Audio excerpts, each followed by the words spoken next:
Yo, if I look disheveled, it's because I just woke up and I'm depressed.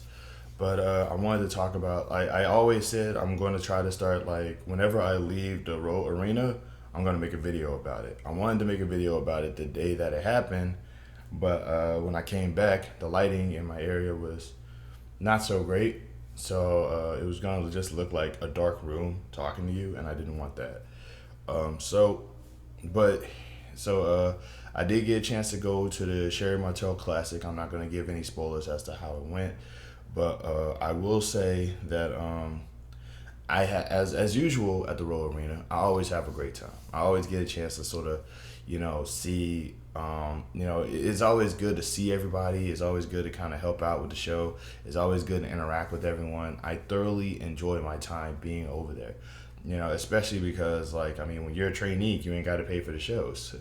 Um, so I was just cleaning up. I was helping people sign in, stuff like that. I was being on my best behavior. And it's a Sherri Martel Classic, which means it was an all woman show. So majority of the people there that were the majority of the batches were women. So the majority of the wrestlers there were women, and I got a chance to meet a lot of y'all future muscle mommies. Okay, like you guys, the fact that some of these women aren't that popular already or aren't really that getting called up is a crime. You got Maya World, Jada Stone, J Rod, Hollywood, Haley J, a lot of J's here. Um, but there was the American Witch character. There was my homegirl, Alex Gracia, who I don't know if she actually remembers me or not, but it was nice. She was nice to me the whole time, and I can't help it. It's like Alex Gracia, Pink Dream, welcome home. Um, but there was a lot that you gotta change. There was a lot that I saw. The matches were good, and the whole time I was there, I couldn't stop thinking about Cameron. Because I'm watching the matches and I'm getting excited, and I'm just thinking to myself, Cameron would have liked that move. Cameron would have thought that move was cool. I always be watching the matches and I'm just like, man, I wish Cameron was here to see this. And I'm still trying to overcome the the sadness that I feel because, like I said, if you go back into my earlier videos, Cameron was a big part of me wanting to be a wrestler in the first place. All he had to do, if he had said no, you can't come to this ring, you can't do anything in a ring. If he had said that, that would have changed the trajectory of everything. The fact that I'm here physically in this building in this city would probably have never happened. So it's and another thing too is that me and Cameron, our birthdays are really close. I want to say we're born around the same week, so I'm gonna have a hard time thinking. I'm gonna have a hard time celebrating my birthday without thinking about the guy. And but while I was there, it was less of me grieving him for passing away and more of me remembering the good times that we had because I can't stress this enough. The dude was a spectacular wrestler. He was a much better wrestler than I ever could have been, and it will always leave a big hole in my heart that he's not here anymore. Now everything I do for wrestling, I'm gonna probably do in his memory. Like that's something to think about. I might even get a tattoo. Don't actually no, I won't get a tattoo, but I might get an armband that looks like barbed wire because when we were younger, he was really into the hardcore stuff, and as time went by, he became, as time went by, he or just literally have an armband that says the word razor on it, because he used to call that's what he called himself. That was one of the things that really stayed with him when he got older, because initially it was Razor After Death, and it was Razor After Death, and then it was Buster Razor Black, and um, I think he had something else. He had another name too, but I forgot. But he was definitely one of those. He was definitely a big part of my me wanting to be a wrestler. So I'm there and I'm watching and I'm just thinking about him, and I was less sad about it. I'll say that. It's not that I was happy that he was gone, but I was way less sad. You know, I'm happy for the memories that I have with him more than I'm sad that he's not here anymore. Uh, always going, like I said, is always going to the show is always it feels great to be there because I get a chance to encounter the other trainees, some of them who actually became wrestlers. Sharmell remembers my name, dude. Okay, so all right, so I'm helping out. You know what I'm saying? And Sharmell remembers my name. Like Sharmell, she's like, she's telling, she's giving out her orders, and she says, okay, and Manny, you do this, and I'm like, I'm gonna tell you, every single time you say my name, I get starstruck about it. Because to put this in perspective, we've encountered each other multiple times already, but I always get starstruck because of the fact that she's her. You know what I mean? She's her. Like, to put this in perspective, the very first person I ever talked to about trying to be a part of reality of wrestling was her. And I talked to her on the phone. So I didn't even know she was her until I said, until I said, oh, by the way, you've been very helpful. What's your name? Oh, I'm Sharmell.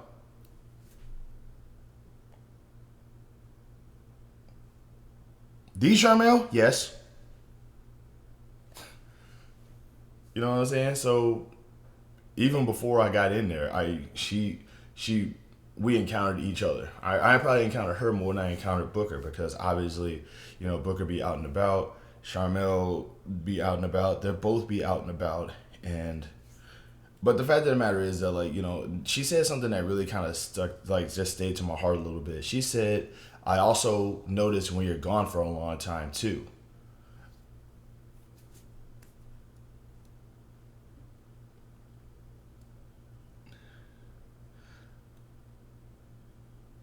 Like,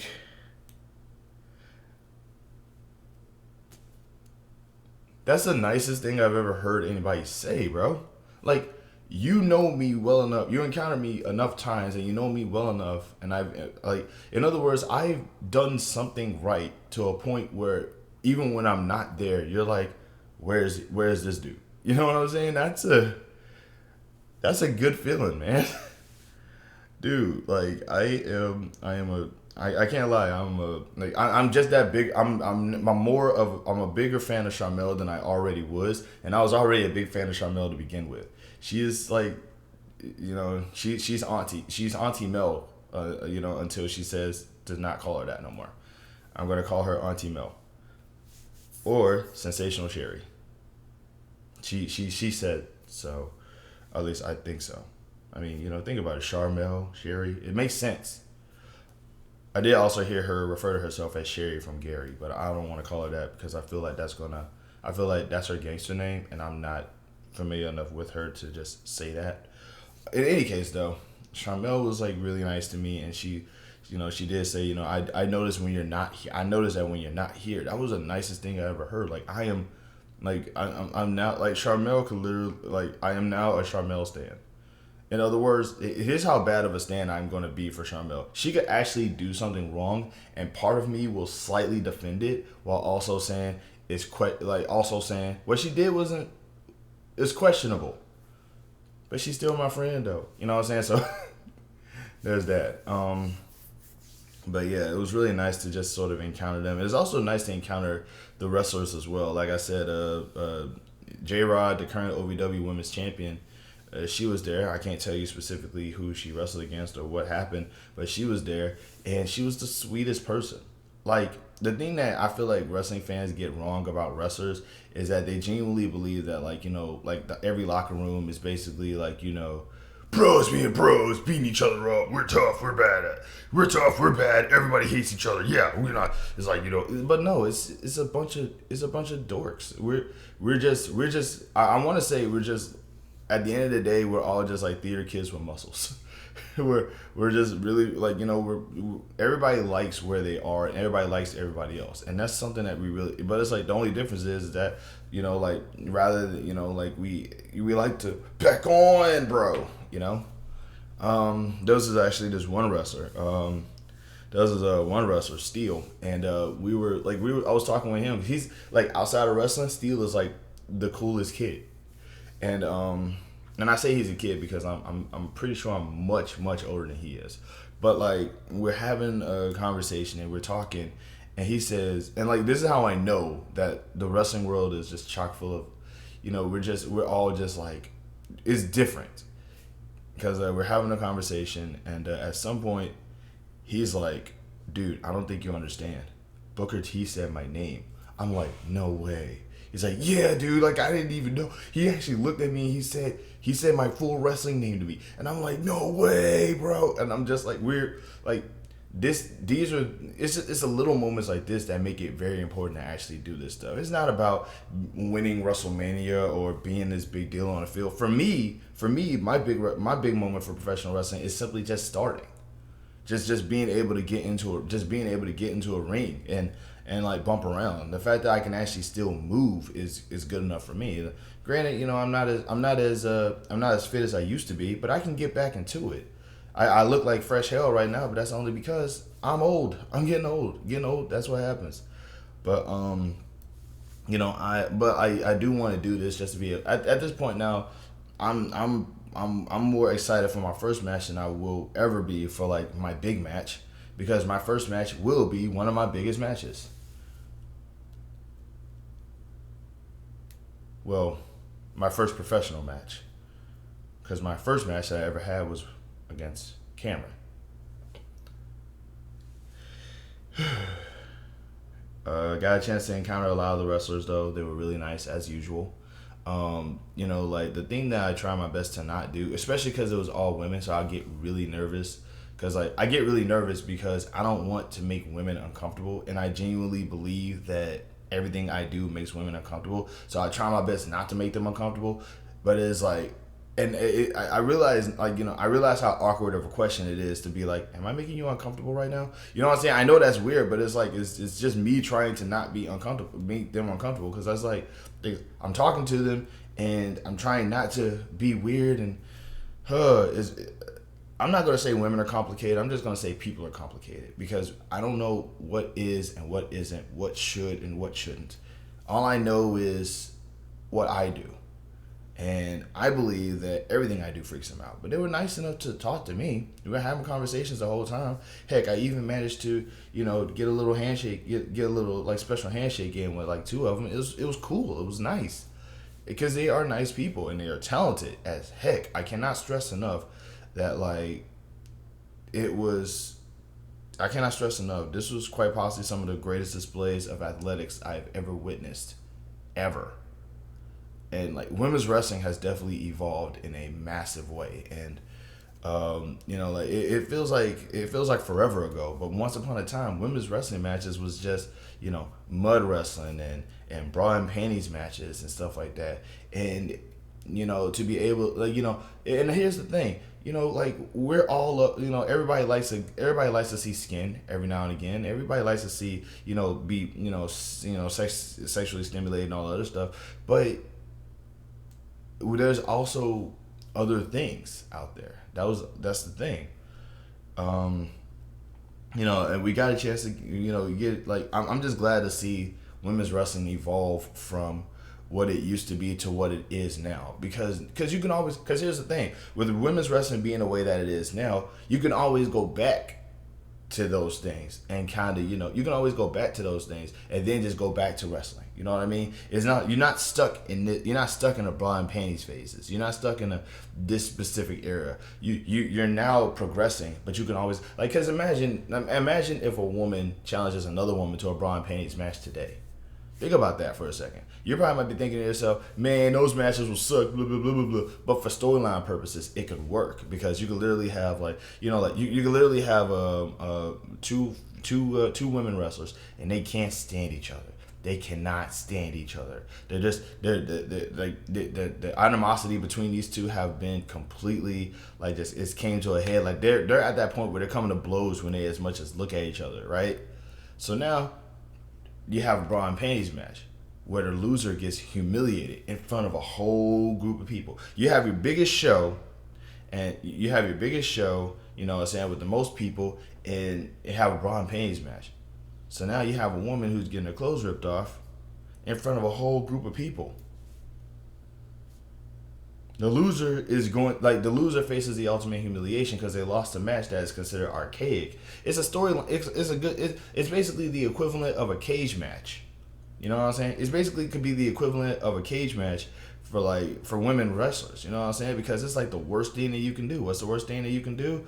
You know, like you and also even after that match, you can have like this. You can have like this. Maybe the women's wrestler like they quit after that match, right? You know what I'm saying? The woman who lost that match, they quit because it's like you saw more than what you needed to see, and I don't want to show you guys none of that anymore. Or they embrace it. Maybe walk outside more scantily clad, like you know what I'm saying? You know, something to just sort of like rile up, like you know that match could have done something to them, and they just it's like there's so much that you can do with that storyline wise and creative wise. You can write that, you can write stuff into that. In any case, though, you know, but I'm getting off. I'm getting off subject here. You know, but yeah, like you know, obviously, I love the idea that Booker T, the company that Booker T is that Booker T has started is doing a Sherri Martel Classic, because Sherri Martel was such an important part to Booker T's career. Sherri Martel was such an important part to the Harlem Heat's career. So it's beautiful to see you know this kind of like you know come to a head, and you know this is the ultimate thank you to Sherri Martel. You know it's beautiful, man. It's a beautiful thing, and not only that, but it's like it's an all women's, like, to put this in perspective, they could have had a Sherri Martel thing and it could have been men. You know what I'm saying? It could have been a really toned up thing. It could have been men, but instead he said it's a women's tournament dedicated to the woman who helped skyrocket Booker T and Stevie Ray's career. It's beautiful to see. So, but I will say the show is amazing. Women's wrestling has definitely evolved. Like you can see it now. You can absolutely see how women's wrestling has evolved in such a way that we can truly appreciate the archaic ways from back then as well as the current ways now, and onward to a better future. And also, finally, I miss you up there, man. Cameron was one of my best friends.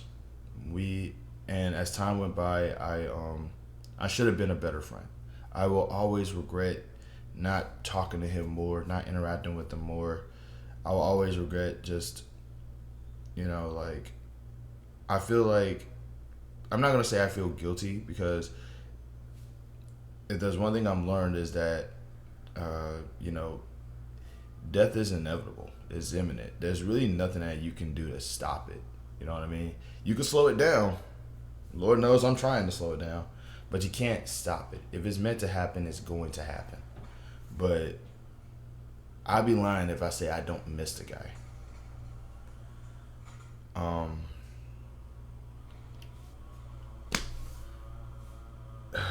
But yeah, though. Also, here's to hoping, but it looks like I'm going to be getting a bigger. It looks like I'm going to be getting a bigger check. You know, it's holiday season, so I expect to get paid a little bit more. I expect to get more hours and stuff like that, and be able to save up, and you know. So I do plan on going back to wrestling fairly soon. I do plan on getting back into training. It's crazy. One thing I love is when people ask me, "Hey, when are you coming back to training?" Because that means that I did enough of a good job that people wouldn't mind seeing me come back. You know what I mean? Like, because you don't ask everybody who has trained when they're coming back to training. You know what I'm saying? I wouldn't say that. Because there's some people who you don't want to ask when you're coming back to training, because either A, they're not doing that good, or B, you don't like them. You know what I'm saying? You don't like them. You don't want to see them. So it's cool to see that there are some people out there that are in fact asking when I'm coming back, because either they think I'm doing a good job or they like me. And I like being liked. I ain't gonna lie. Like, you know, I don't care how weird it sounds. I like being liked. I don't like being disliked. I like the idea that I'm being responded to in a positive way. I like to think I would like for my presence to be acknowledged for good.